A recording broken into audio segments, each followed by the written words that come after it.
Hey everyone, it's Vanessa. Welcome to Thrive Spice, a podcast centered on the Asian American mental health experience while navigating career, family, wellness, and social empowerment. I'm your host, Vanessa Tsang Shiliwala, a business leader and entrepreneur, mother of two, and award-winning AAPI and mental health advocate. Join me as I invite diverse business and political leaders, entrepreneurs, and creators to share their real, raw mental health journeys and practical advice on how they found their Thrive Spice, the joy that comes from finally owning our identity, power, and worth. Please follow me at Thrive Spice on Instagram for videos and more mental health tips. Lastly, don't forget to subscribe. All right, let's get ready to unpack some feelings and spill the tea.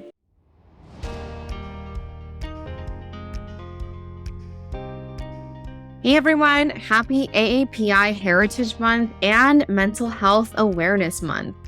In honor of both, I recently had the pleasure of giving a keynote and workshop at PubMatic, an ad tech company in New York City, on intersectional mental health and how to thrive as your authentic self at work. It's one of 3 new workshops I've developed for corporate ERGs and intersectional groups, including AAPI, BIPOC, women, LGBTQ, and neurodiverse folks. In addition to sharing my own mental health journey, I shared research and data that shows how race, gender, class, sexuality, religion, and ability impact our mental health experience, including practical tips on how to prevent burnout and implement neuroplasticity and a growth mindset in your daily life. Just wanted to read a testimonial from the HR manager who said, Vanessa hosted a fantastic mental health awareness workshop with a focus on our BIPOC, women, and LGBTQ+ employees. The content was engaging, well-researched, and offered practical tips for preventing burnout and setting healthy boundaries. Vanessa's vulnerability about her own mental health challenges created a safe space for others in the room to open up, leading to an honest dialogue around mental health. I'd recommend Vanessa to any organization looking to support employees on their mental health journeys. Thank you so much to PubMatic for this incredible opportunity. I actually stayed around for a few hours afterwards, just talking to the employees. It was a reminder that when we gather in community, it opens the doors to connection and healing. Another attendee said their biggest takeaway, the best. Mental health issues are just human being issues. We all have them, and recognizing that reduces the stigma for everyone. If you're interested in hosting a workshop or conversation like this for your organization, please reach out and email me at info@thrivespicemedia.com or send me a DM on LinkedIn or Instagram. The link is in the show notes. I'm a journalist for all, but the truth is I have this lens because I'm an Asian woman. When it comes to finding the truth, I am always in seek of the truth. Yes. So the fact that Asian Americans have contributed to American history, that we have things that have been 100% left out of history books, I feel like that is a truth-seeking journey that we all could get behind, all Americans. Let's talk about ways that everyone can see themselves in history, in American culture. Our guest today on Thrive Spice is Michelle Lee, who's an award-winning veteran TV journalist and news anchor. You may have heard of her when she went viral back in early 2022 after receiving a racist voicemail when she was live on TV, talking about how she ate dumplings as a Korean tradition on New Year's, and the viewer had sent a voicemail basically telling Michelle to keep her Korean to herself. Her response to this racist voicemail actually became a global movement of unity for the community and the world, and caught the attention of The Ellen Show. Ellen DeGeneres' monetary gift of $15,000 helped start the seed money to create a nonprofit focused on shining a light on Asian experiences through advocacy and celebration. Michelle is herself a Korean American adoptee and spent many years supporting adoptees through heritage camps and volunteer tours to Korea. She also launched a program to support Missouri children in foster care. All of this led to a congressional award in 2010.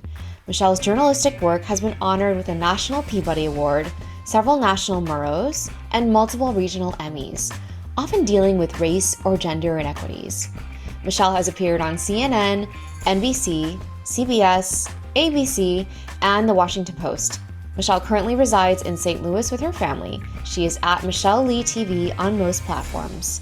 A Very Asian Guide to Korean Food is her first children's book. We're so excited to talk to Michelle today. Thank you so much for coming onto the podcast today. We're so excited to have you here at Thrive Spice. I've been following you for a while, even before you went viral with Very Asian. Oh my gosh. And I think actually I started this podcast about a year and a half ago, and you were actually one of my first followers. So Ah, I feel like we saw each other. And yeah. we were like, okay, I see you, girl.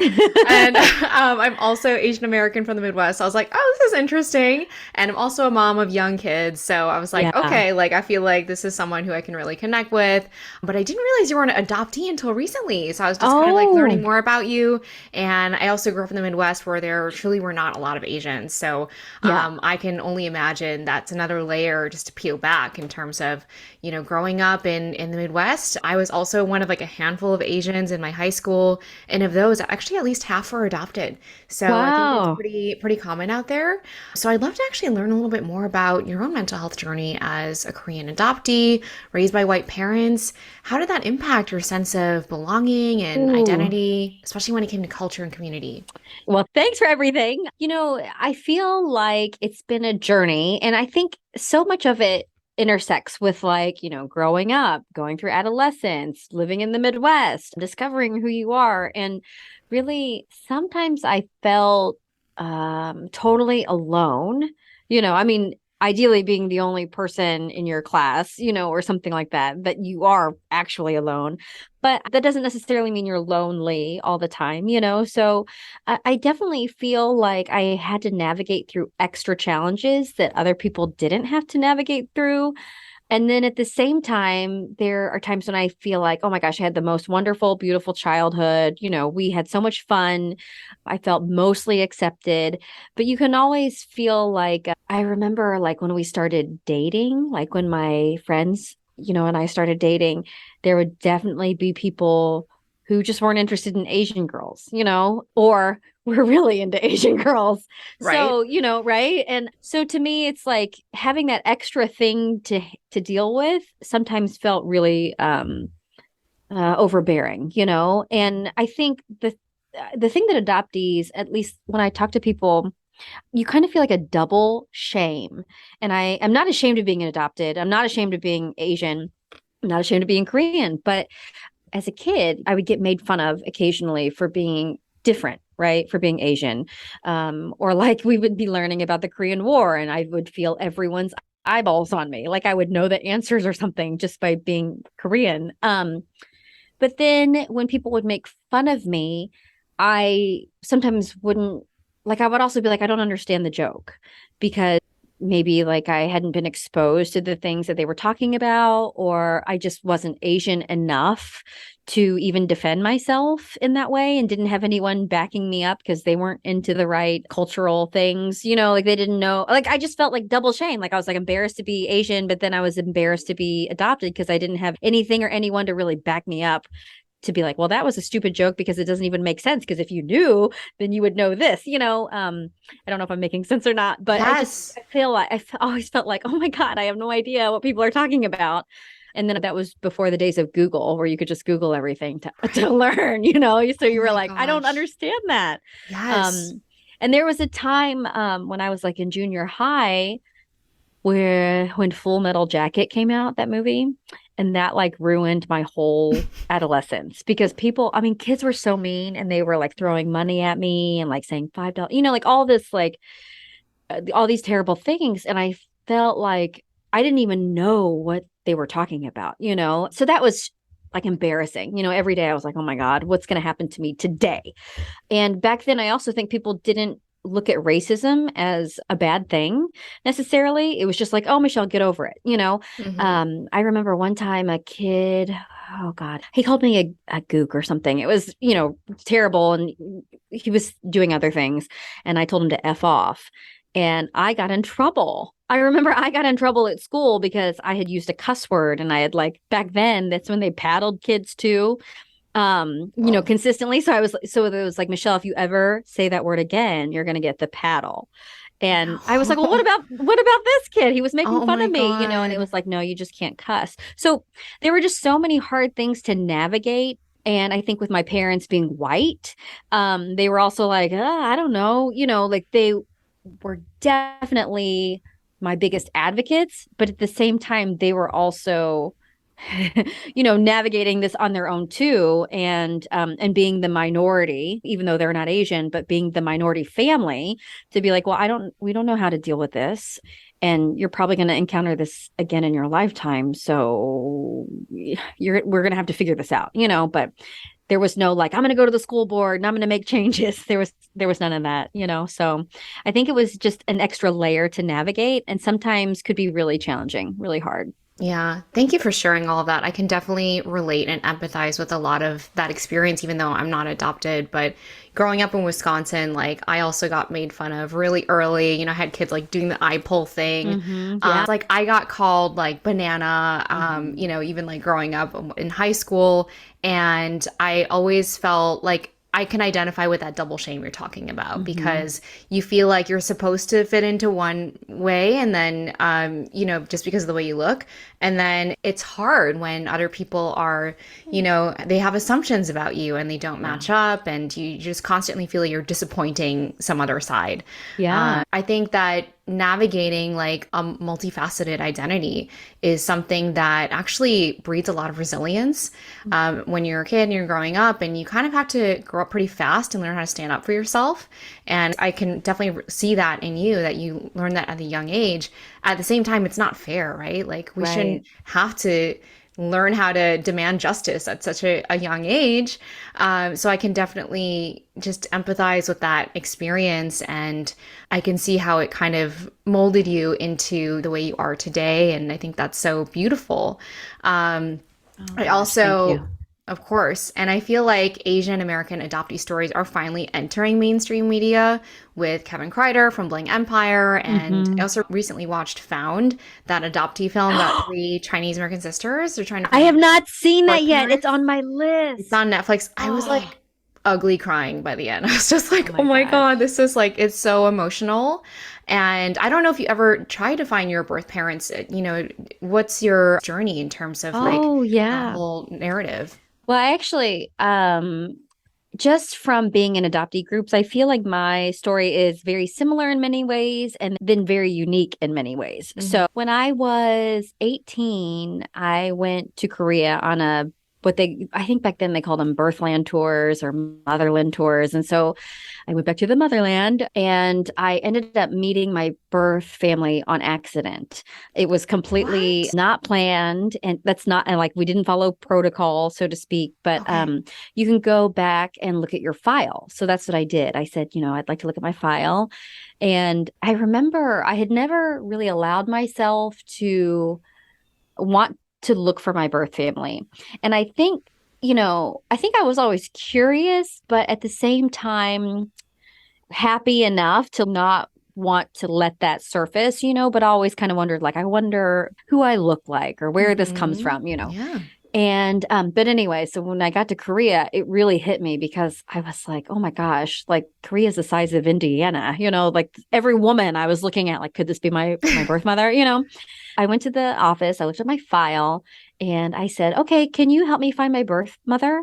And the social worker said, no, that's not how you do it. Like, you've got to go back home, you've got to fill out some paperwork, and then if we find her, you can come back. And I remember I was like, what? I'm not coming back.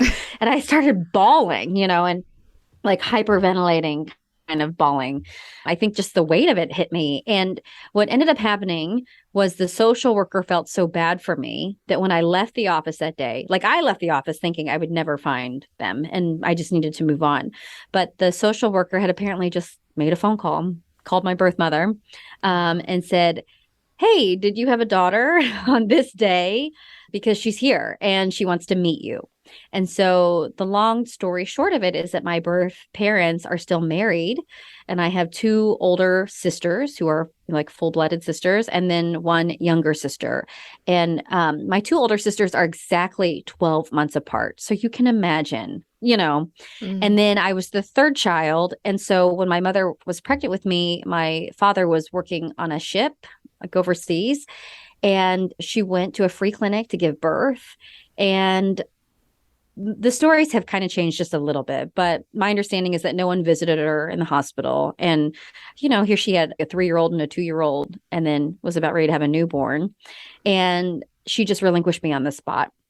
And so she told my birth father that I had died at birth. And so when he came home, he got her pregnant right away. And then my youngest sister is, I think she's 14 months younger than me. So she had 4 kids in like 4.5, 5 years. I mean, it was insane. Holy cow. Yeah. So she kept it a secret until I was on her doorstep. And then if you can imagine, telling your spouse or your partner, oh yeah, I remember that baby I said that died at birth. She's here, first of all, she lives. Second of all, she's here. And so they had to tell my sisters. And at the time, 2 of my sisters were in college. It was just a very big, kind of scary, crazy ordeal. And then fast forward, I helped my second oldest sister immigrate to the United States, and she lived with me for a while. I put her on Bumble, so she met her husband. Oh my gosh. A guy named Steve from Minnesota. Oh my God. This is so... I just want to pause right there. This is like a movie. Like, I cannot even believe this. And then you're such a good soul. Like, you actually are trying to help your family. And like, did that bring you closure? Like, tell me about like that healing process. What was that like? Oh gosh. It's really interesting because I think when you don't have time to really prepare for something, it feels kind of like trauma. And then at the same time, it feels kind of like, well, we got to go with it because, we don't have a choice. And so now if I think about it, I met them when I was 18. And here I am 42, almost 43. So I've known them more than I haven't known them, longer. They've been in part of my life. And closure is a really tough word. And we talk about this a lot in the adoption community because I don't believe there's ever closure. Because like I met my birth family, but Korean culture and a lot of Asian cultures in general like to save face. Oh yeah. So I still don't know a lot of things about my birth, even though I've met my birth family and have gone back to Korea and have taken lots of trips back and forth. And I still don't really know where I was born. I still don't really know the circumstances of everything. It took like 10 years for my birth family to tell other people about me. Wow. And so that felt like a second rejection or something, There's just been lots of ups and downs. And I would say overall, it's like any other family, Sure. But when you have 2 families and 2 cultures and 2 like sometimes I look at my Korean family, I'm like, that could have been me. I could have been in Korea growing up and how different my life would have been. It's like sliding doors, it's like the movie where you're just like, oh my gosh. So closure is really hard. And I think adoptees search for closure. And then when they have a reunion or something like that, they realize that there's really no such thing as closure because it's not a linear kind of experience. And everyone has a different experience. Yeah. But yeah, I would say we've come full circle in many ways. And then to have one of my sisters in the United States has been pretty amazing. I haven't met very many adoptees who have helped their families immigrate to the United States and like live with them here, I mean, if someone's listening and they're like, oh my gosh, that's me, then I would love to connect because I haven't found someone like that yet. Yeah, I think you're right. It's like every story is so different in that community. Would you say that, being a part of that community, of the adoptee community, was something that really helped you through a lot of these difficult moments? What other resources or support would you recommend? I loved it. I would say the adoptee community was really important to me in my formative years. In some ways, I've discovered what a privilege that was to be able to have that in my life. When I was a teenager, I started going to Korean heritage camps, and I actually wasn't really that interested in Korean culture. I wasn't like going to summer camp to get the kimchi. I was like, I just really loved meeting other adoptees because so many of us had the same stories where we were the only ones in our class. We were growing up in rural Midwest, or something like that. And I just thought how I wasn't able to see what that did for my confidence. I mean, I wasn't like an overly confident kid or anything, but I mean, internally, what that was doing to my confidence as a human being. until I was well into my 20s and 30s going, gosh, that really was a powerful experience for me to see and know that there were other kids like that. It didn't prevent racism or discrimination or, anything like that. But it made me think like, well, I know I'm not the only one because I have a friend in Parsons, Kansas, who's just the same or outside of Dallas or whatever. And that did a lot. And I think that's what adoption groups do now for people, adults even. I still have met so many adults who are just now exploring Korean heritage. And I don't know how to explain it, but I even experience this still. I can feel so intimidated being around other Korean people or other Asian people in general.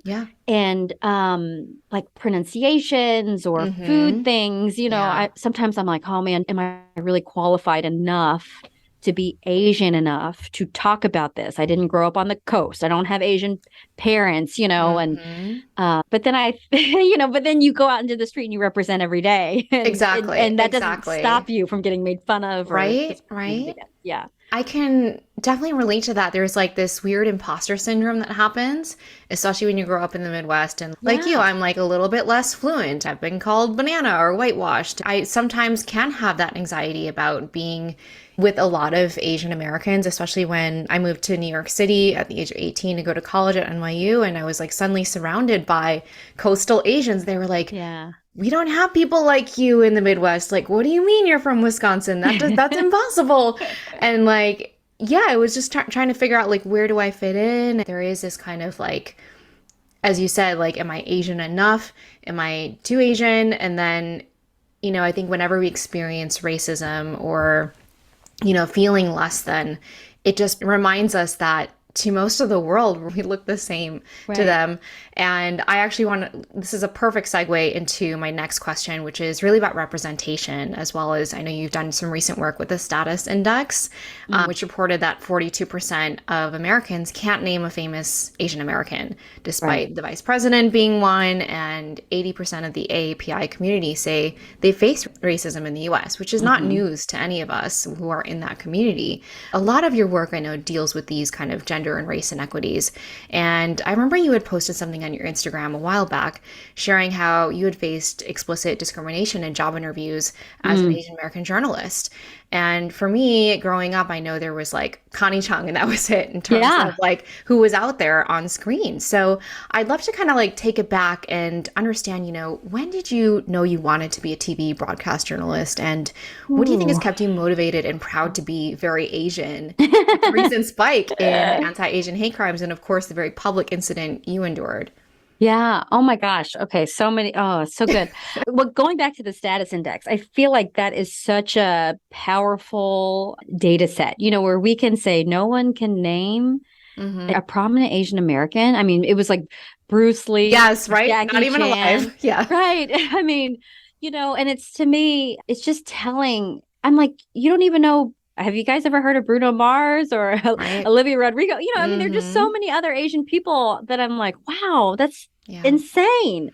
Also, there was another piece of information I thought was really incredible out of the status index that said something like foreign-born Asians living in the United States felt more of a sense of belonging in the United States than Asian Americans born in America. Oh my God. And I can kind of see that when I look at my sister, even though she's a green card holder, because she's like, I think she knows who she is because she was, raised in Korea and she loves the United States, but she just has like a very sunshiny look at the United States, or like, or people, I think in a way find her, and I don't want to speak for her, but sometimes I definitely think people see her as a novelty, like, oh, it's so exciting. Your sister Hyunjung's going to teach us how to do such and such, almost like, oh, this is my Korean friend, and I think she likes it, just like if you were an American or if you were a white American living in Korea, oh my gosh, you're like a superstar,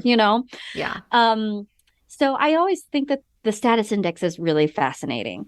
As a journalist myself, people used to say horrific things about like me in terms of a human being.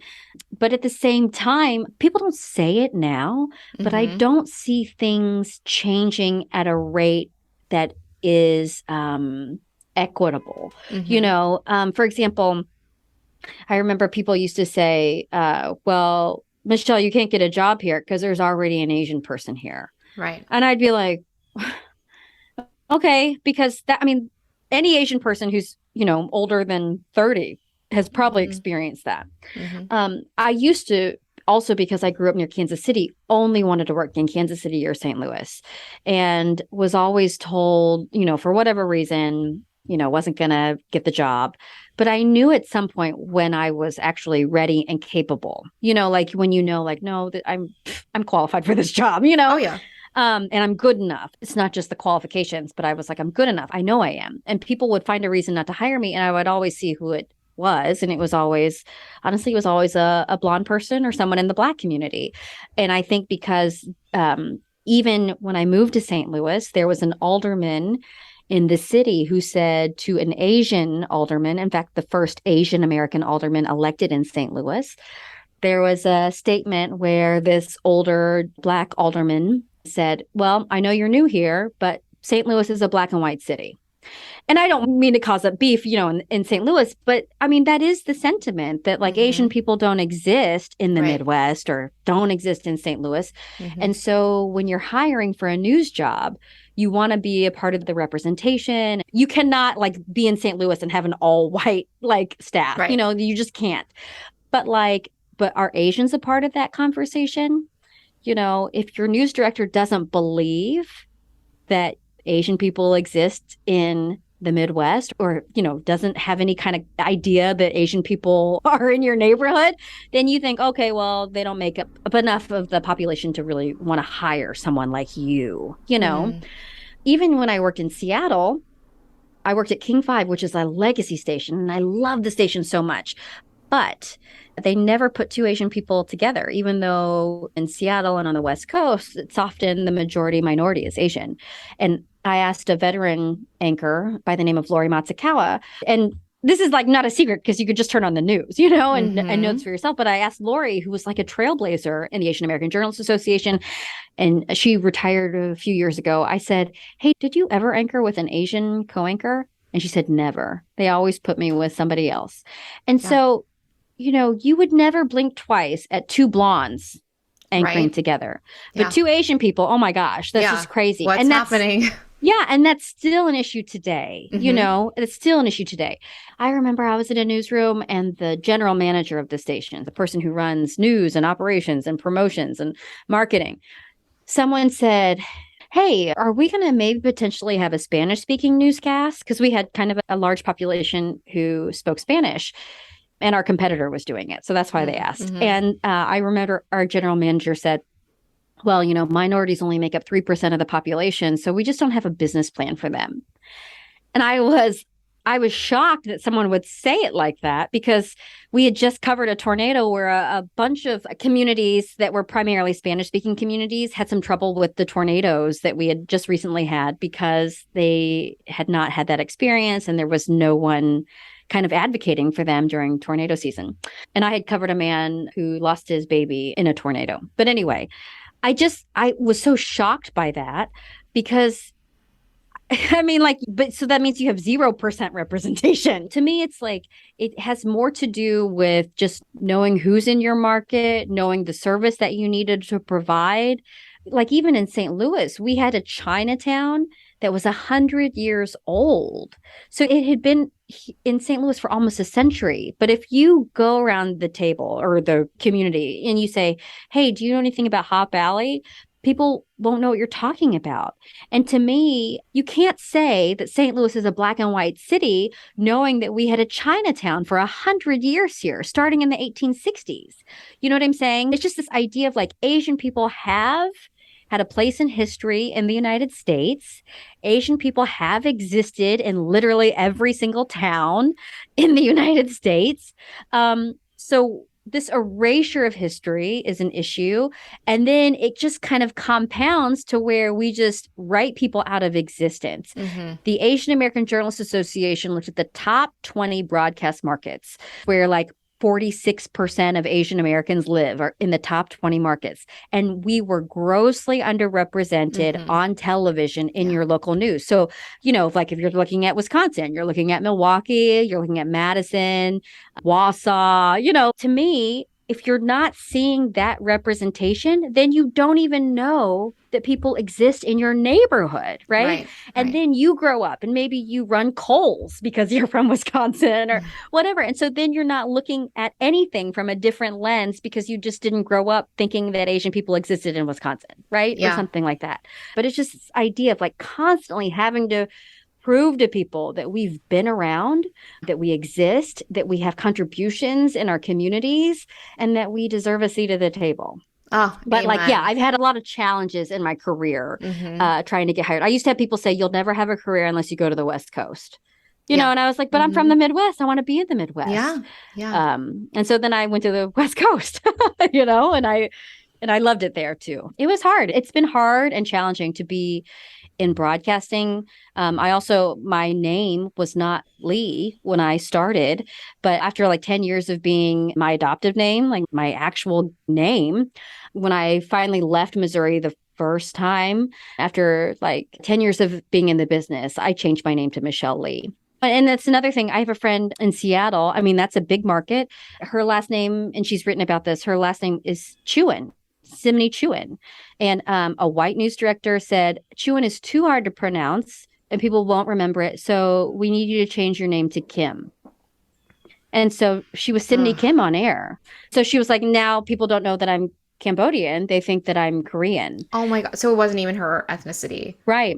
Oh my God. It's just this constant like whitewashing that people have made us do to fit in these boxes. And in Seattle, first of all, anyone can say Chewin, like anyone. Right? It's not that hard. Yeah. And secondly, in a city like Seattle, like, you know what I'm saying? So I think Asian American women especially have had a hard time just, getting hired. But then I think of Asian American men have had a much more challenging time throughout history, at least in television news. Oh, that's unfortunate. That's a whole nother topic we could spend a long time talking about, is kind of this whole like desexualization of Asian men and hypersexualization of Asian women. And it hurts us in many ways and in a myriad of ways. And thank you so much for speaking on this. I see you're so passionate about it. And that's why I originally wanted you on the podcast. I was like, she gets it. She's not afraid to speak up, because a lot of times we are silenced or we are gaslit when we say, hey, this happened to me. Yeah. Like, oh, you're imagining it, or their narratives are stuck in, a time from literally decades ago. And that's why data is so important, because we can say, here, did you know that Asian Americans they're the largest, fastest growing minority in the US. They have over $1 trillion in buying power, and they're projected to outpace the growth of any other racial group. And so actually it does matter. And then I think the other part of it is there's this impossibility in their minds of, perhaps Asians and Asian Americans could actually appeal to non-Asians or, the rest of America. So I think that's where I kind of find a disconnect, where, it's like, okay, if you're otherized, and because you're otherized, there's just no way that anyone could ever relate to you on any aspect. And I find that so untrue in my lived experience. And I also can relate to a lot of other minority groups, whether they're Black or, Latinx or queer. There's something that we all have in common in terms of feeling that marginalization and wanting to be heard. Yeah. Oh my gosh. And I just realized, I was like, man, I think I just blacked out the last comment, because I just was like going. And I was like, am I making sense? I always try to say this, and in terms of like the likability factor or like the connection piece, I mean, my goodness, it's so crazy to me that people have kind of made us perpetually foreign. And that's the thing that always made me so mad as an adoptee and as a Midwesterner, because I was like, I am you. I grew up in this state. Like, my parents are white. My husband is white. My son is white and Asian. It's like, I didn't want to sell out my parents because I'm Asian. You know what I mean? Like, in this very Asian movement, I was like, I had so many messages from people who are like they would say, I never felt like I could say anything before because I'm a quarter Japanese or half Korean. And I was like, we're not in the business of purity tests, like, and or because I don't present as Asian, I had a lot of that. And to me, it's like, just let people bring their full humanity to this, to every space. We find connection in so many different ways. My parents, did they know everything? Did they have the right resources? No, of course not. But like they were fierce advocates for like me and for like my friends, so I wasn't going to Yes. sell them out in the very Asian moment to be like, Mhm. white people can't be Right. connected to us, Mhm. and I certainly didn't want that for my son, who's mixed race. And Yeah. when I talk to people, I always make people aware, like I have a strong tie to immigration. I believe in immigration, so I'm always like, don't think that I'm one way either, Yes. but I used to get made fun of by Korean people for being whitewashed. People would say you're whitewashed. And I would say, well, I don't know what you want from me. Like I can't change the decisions that were made for me. I Yeah. cannot change the fact that I was, taken out of my home country and moved to Missouri. There is But nothing to apologize for. yeah. And like you can't help that you grew up in Wisconsin. Yeah. Even though I will say I love Wisconsin. It is like one of my favorite places in the entire world. And you can, maybe you have a different opinion or whatever. But like when I lived in Madison, I mean, I was in love with Wisconsin so much. I thought it was so utopic. I was a huge Packers fan, huge Badgers fan. I love the winter, all these things. And also, I felt like Wisconsin, at least for my experience in Wisconsin, it was so progressive, and I felt supported. That was the first state I felt supported as an Asian American.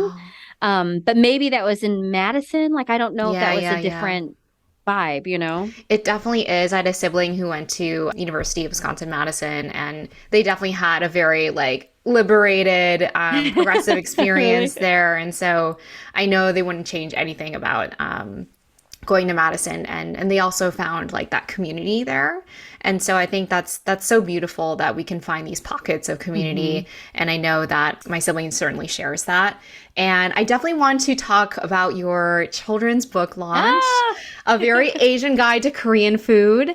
As a mom and someone who also endured a few stinky lunchbox moments in their childhood, I wish I had this book when I was a kid. And I'm so glad that our children will have this book. I was like, we need one for like every racial group, because I don't want anyone else to have any of these stinky lunchbox moments where their food is, otherized, and they're made to feel shamed of what they're eating. And by the way, it's not just, as a kid. Like I remember in the workforce, if I dared to bring any ethnic food and into the office and eat it at my desk, someone would always comment like, oh, what's that smell? And like, and I just felt so much shame that like, I wasn't that, person eating salads every day. I was like, I enjoy a Cambodian fish sandwich or pad thai, or maybe I wanted dumplings, or, just something that was like warm and tasty. So tell me, I want to hear everything about, what inspired you to write this book? What was that process like? It's such a beautifully illustrated and written book, and I love the direction that it's taking us. I feel like there needs to be even more. Oh my gosh. Well, thank you. Karen Chan from Glue Books is really the person who started it all. She wrote a book called What's That? And when I went viral, she sent it to me. It's interesting because I read the book to my son. I loved her book. And I read the book to my son, and my son thought he was the main character. Oh. And so I realized in that moment, like, holy crap, I don't think that's happened before, where my son thought he was the main character in a book. I have read him like a million books, And so we just love the book. We loved the book, and it is about stinky lunches. And so I reached out to her and I was like, oh my gosh, this book is so amazing. My kid loves the book. We started talking, and then she was like, why don't you write a book? And so, and Karen's story is really amazing because she was like, I want more inclusive materials out there. And so she has a publishing company, and it felt really in line with like my beliefs. And so, and because she had, also navigated through that herself to start her own publishing company, to write her own book, then I was like, yes, sign me up. I'm in. And we worked together. I actually worked with my sister a lot because I was like, hey, can you help me with this? And I remember a lot of times, I would look up something and my sister would be like, oh, yeah, I didn't know that. That's a really fascinating thing. Or she would add, or her own anecdotes, where like, oh, we used to make kimbap all the time and give extra for our teachers in the summer. You go through life always having imposter syndrome. I mean, even when I went viral, for example, I said, I had dumpling soup because that's what a lot of Korean people do. And how many Korean people in Korea, especially, just like railed me because technically it's rice cake soup, that you put dumplings in. And I was like, oh my God. So then I felt even like embarrassed, like, oh my gosh, here's the adoptee not speaking properly.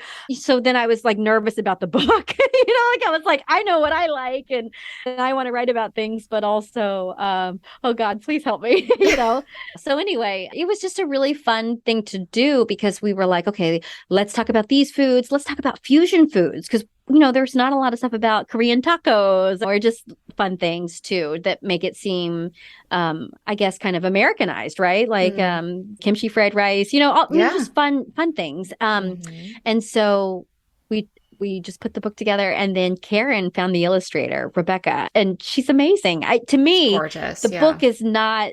I mean, my words were my words, but like the illustrations are what makes the book, I think. We even did small inclusiveness as part of the book too. Like you might not notice it, but there's a man who uses a wheelchair in the book. There's a little girl who has a cochlear implant, like very small, subtle things. But I hope that little readers see themselves in it because we just find that that's really important. Yeah. I think intersectionality is so key right now because there isn't just one version of what it means to be Korean or Korean American or Asian American and enjoy the food of that culture. I loved the book because I felt like it was really a tool to help have those important conversations, but also heal like racial trauma across generations. Wow. Really? Yes, because I found a awesome. lot of that with my children. I have two young daughters, a 2-year-old and 4-year-old, and especially in the wake of the anti-Asian hate crimes and the Atlanta spa shootings, even before then, I was buying a lot of books by Asian authors and even non-Asian authors because I wanted to expand their minds and see a world that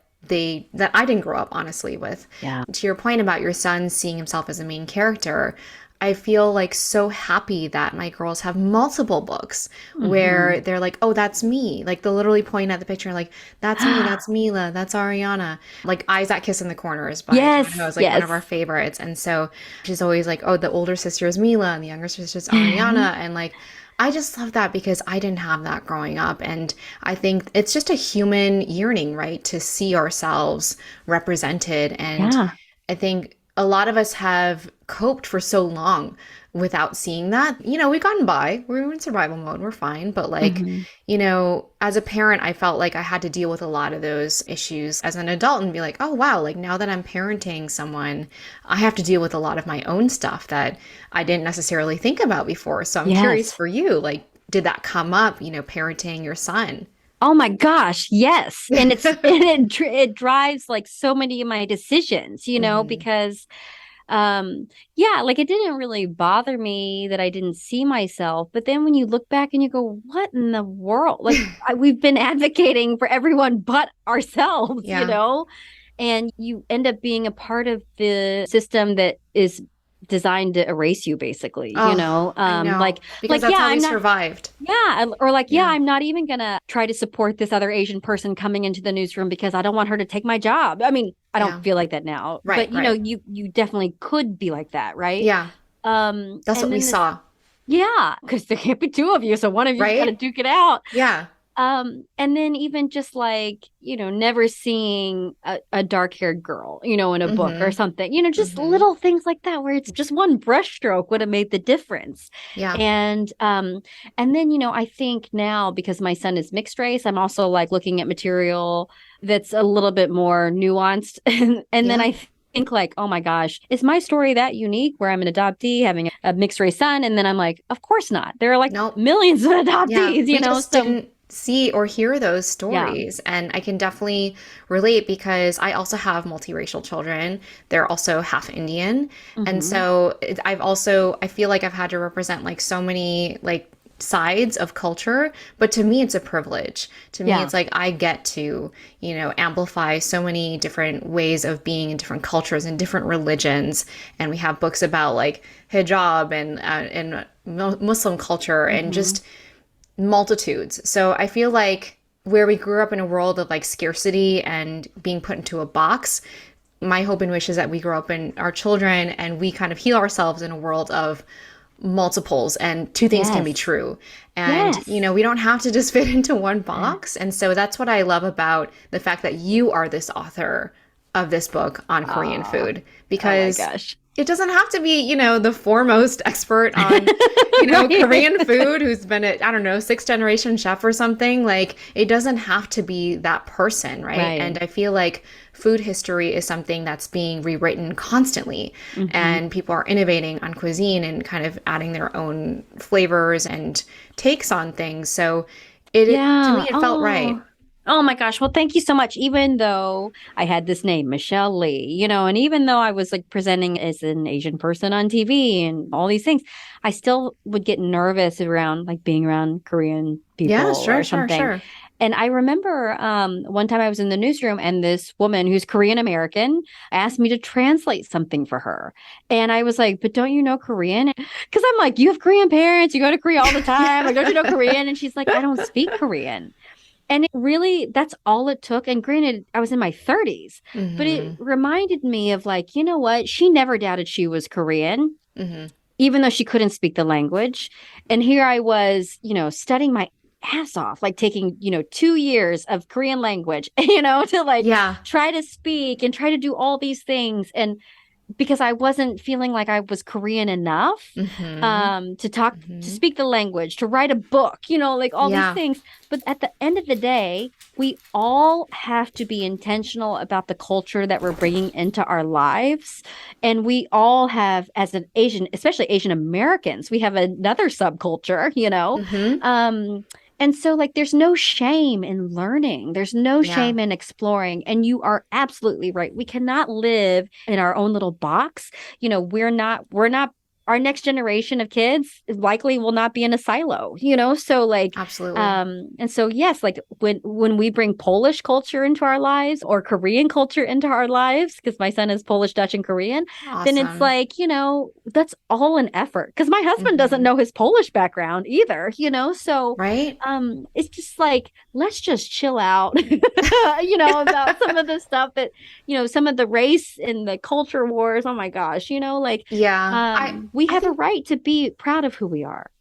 absolutely. And I think the operative word there is learning, right? Yeah. We all have the opportunity and the right to learn more about our culture, about other cultures. Like there shouldn't be these boundaries around, oh, I don't need to learn about that, or I'm not even curious. So Yeah. I think having that curiosity, I think, is something that your book will definitely spark. And I love Oh, that about that, because I think there needs to be more curiosity, because that's what leads to learning and connection. And I love that the book also touched on community. I think so much of Asian culture is unspoken. yeah. So I feel like food is like the unofficial love language of Asian Yeah, it culture. is. It is. Have you eaten So yet? That's always like the right, thing, right? right, that's really what matters. And so I think that really this is actually a book about love and community, Oh because my that's how gosh. we share love and community. And so I think that's kind of like an introduction to what makes our culture beautiful. And I'm not even sure if that's unique. I feel like a lot of cultures, Oh, speak through sure. food. And so it's almost like, hey, this is what you think might kind of smell funny or look funny. It's actually just another way of saying I love you and I care about you. And Yeah. I wish that more people could view that. I mean, if you grew up in Wisconsin and let's say Yeah. you are into Norwegian culture or whatever, I mean, how many times have you been like, lutefisk? Really? We're eating that? Yeah, right? But like, you're Yeah. like, okay, I'm going to eat this lutefisk. I'm going to eat this stinky cheese or whatever. And Or it's even just part just of culture. hot dogs, they Yeah, also right. sausages. Like, I'm sure if we all really learned how sausages were made, we would be like, why are we eating this? But, Right. no one's questioning it. And that's also like a privilege, right? So I Right. hope that one day our food is accepted open and just inspires curiosity rather than criticism. And I think that this book is such an important step because we do have to start young, because I remember a lot of that criticism started when I was a little kid. Oh my gosh. Very young, right? Yeah. And you remember those incidents for so many years. I'd love to just switch gears and ask a few quick questions to help the audience get to know you. It's just a little more lighthearted. So we ask everyone this, but what's your Thrive Spice? Like a daily habit or a routine that helps you manage your own mental health? I always try to listen to music every day. Music really is uplifting and it puts me in a better space. I think I feel like I leave the universe sometimes, you know, like I just am like, I'm in my own little world. And I think it's really helpful for a lot of people to get out of their own heads. Yeah. Anything that's on repeat lately for you? For whatever reason, I've really been into Coldplay right now, like old Coldplay songs. Yes. Yeah. But I would say like Brandy Carlisle is one of my favorites. I'm still a Red Hot Chili Peppers person and like a White Stripes person. Nice. So just kind of depends on, Radiohead is like also my... Oh, I'm loving all these like 90s and early 2000s references. This is my jam. Like, that's awesome. Amazing. What's your opinion on Korean fusion cuisine? Here for it or no thank you? Here for it. Okay, 100%. awesome. Anytime you can put like mayonnaise cheese, like, you know, the corn cheese has mayo in it and cheese. Oh my gosh, it's so good. Yes. So yes, I hear for it. Awesome. What are some common misconceptions about TV news journalists, or in your favorite part about being a TV news journalist? That it's like a glamorous or fun job. I mean, it can be. It can be. You know, you put on eyelashes every morning. You have a recital when you do your live show. But like, journalism's hard. It can be hard, really hard. Who's your favorite Korean chef or restaurant? Oh my gosh, why would you ask me that? I don't even know. You know, I've always been like a big fan of Roy Choi, like always, you know, just with the Kogi truck many years ago. Like I just became a big fan. Yeah. David Chang, of course, you know, I mean, but actually, I should say, oh my gosh, hello. There's a woman in St. Louis. Her name is Melanie Meyer. She is the tiny chef. Love her. Ooh. And then in Wisconsin, there's Tori Miller in Madison. He owns Gray's and L'Etoile, and he's also a Korean adoptee and a James Beard Award winner. Amazing. So I would say those two are my favorites. Amazing. They're the people I know. Yes, love the local shout outs. That's amazing. There is a food scene outside of New York City and West Coast. Yes. If you could go back in time and talk to your inner child, what would you tell her? I mean, something as simple. It's going to be okay. You know, it's going to be okay. I love that. You're also a mom raising like a mixed race child, as you were saying. How do you engage or immerse your partner in the culture, just out of curiosity? And what has your son taught you about what it means to be Asian American? Wow. You know what? It's funny. My husband is just like here for it. Like he loves it. We went to Korea together and that changed our lives. I think we did that in the first year of our marriage and he got to see so much of Korea, my family, but then also my adoption too. Like it was really powerful for him to go to like my orphanage, you know, like see all these things in my beginnings. So, you know, he's always been a huge supporter and feels a part of it. You know, I don't think Korean people necessarily feel like he's always a part of it, but he's like, no, I am. I'm here for it. Who cares? Like, who cares what they think? Yeah. We go to a Korean restaurant, people don't talk to him, you know, and he's like, but I know what this is, you know. Yeah. Here's what it's like to be me. Yeah. You have like, you know, 10 days where you've experienced that. And it's a taste. And then, you know, my son, oh my gosh, like the other day, he said, Mom, that kimchi stinks. He said that to me. I go, oh, buddy, we don't say that, you know, like, like you can say like, oh, that's a different smell. But I was like, but you know what? You like kimchi. I put it in your rice and you like it. He's like, that's right. You know, so it's so funny because he's, you know, you have to teach him too. Like, right. Yeah. Oh my gosh, you know, of course. But he did last night. We actually had Korean food. We ordered out and he said, Mom, these are Korean noodles. And I said, yeah. And even one of my sister's kids came over the summer and he was like, Mom, are we going to see our Korean cousins again? Like everything's Korean, has the Korean. Yeah. Like it's funny the way their brain divides at a really early age. Because like my 2-year-old, she's almost 3 now. We just started them in Chinese school. And like there was a bus that passed us and had like Chinese characters on. She's like, Mom, that's a Chinese bus. And I was like, yeah, it is. I was like, that's awesome. You know that. And like, it's just really, it's really great. I personally find a lot of healing in being able to like find pride in that and bestow it and share that with my children, because I didn't always feel it growing up, having that pride in being Asian. And so I love everything you're doing about it. And with your foundation, I guess I would love to learn like what's next, and, how's that experience been like for you? Oh gosh. I'm sure that like a lot of people still, are learning about my story in terms of like how very Asian happened. And enough time has passed where people have like, oh yeah, I do remember that, Yeah. But really for us, it has been nonstop since January. Like I think between Gia Vang and I, who's also the co-founder of the foundation, we did like something like 60 DEI talks in May. Wow. I'm actually going to Seattle this weekend to do something very Asian related. We launched the May Book Project, which is an Asian American youth literature project, basically for all readers, because we believe, that you should see yourself and learn about others. Yeah. And we did it in a really vetted kind of like high quality book list, because we use national scholars who are so much smarter than me and like anybody, So really proud of the work that they did on it. And we just are trying to really be a part of narrative change. We believe that if you can be a part of cultural change and you can get people to understand that the Asian American story is an American story, yes, 100%. then we could maybe perhaps see people being supportive of Asian American curriculum as opposed to fighting diversity. I will say this, as a journalist, I'm a journalist for all. I always say that, but like the truth is I have this lens because I'm an Asian woman. But like when it comes to finding the truth, I am always in seek of the truth. Yes. So the fact that like Asian Americans have contributed to American history, that we have things that have been 100% left out of history books, I feel like that is a truth-seeking journey that we all could get behind. All Americans, right? Let's talk about ways that everyone can see themselves in history, in American culture. That's just one of the things that I really like working on with the foundation. We try to approach everything from a journalistic perspective. Like even our mission is shining a light on Asian experiences through advocacy and celebration. Shining a light is what journalists do. We shine a light on good and bad. And we left it Asian experiences because we have a lot of like Asian Canadians, Asian Australians, and then also, advocacy, of course, and celebration, because that's when Very Asian went viral. It was all about celebrating who we are. Yes. And, and because you have littles, because you have 2 and a 4-year-old, I have a 3-year-old who's about to turn 4.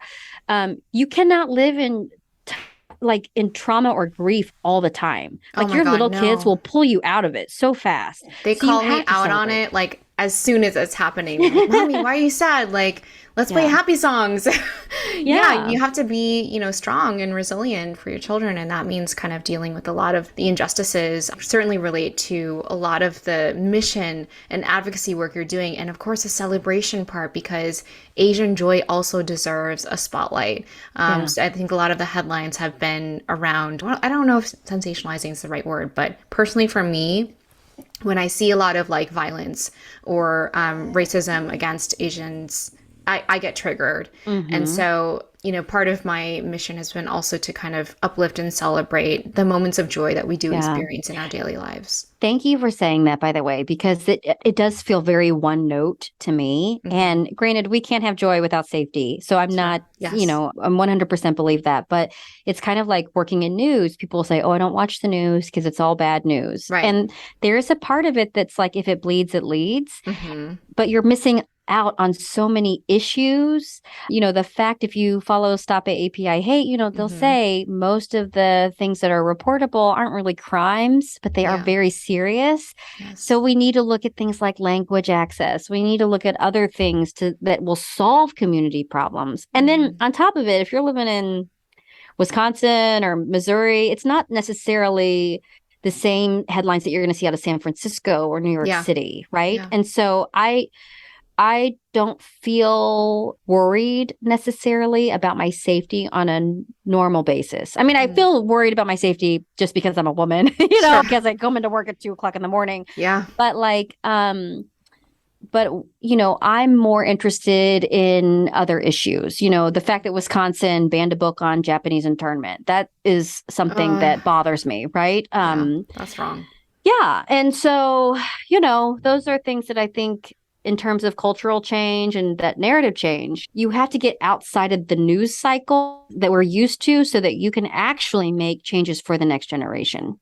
You're so in alignment with your beliefs, and I think that's so inspiring to a lot of people, because I think even before I started this podcast, I felt like I had a lot of these thoughts and feelings, but then I wasn't sure what I was doing about it. And I think that a lot of healing comes from that. So I'm sure that you are already inspiring a next generation, as well as, modeling that truth for your son and your family, and modeling what does it mean to be Asian or Asian American, and being very unapologetic about it, even though we spoke about this. It's not like we emerge like feeling 150% confident in our definition of what it means every single day. But I think that's part of it, is that it is fluid, and that's okay.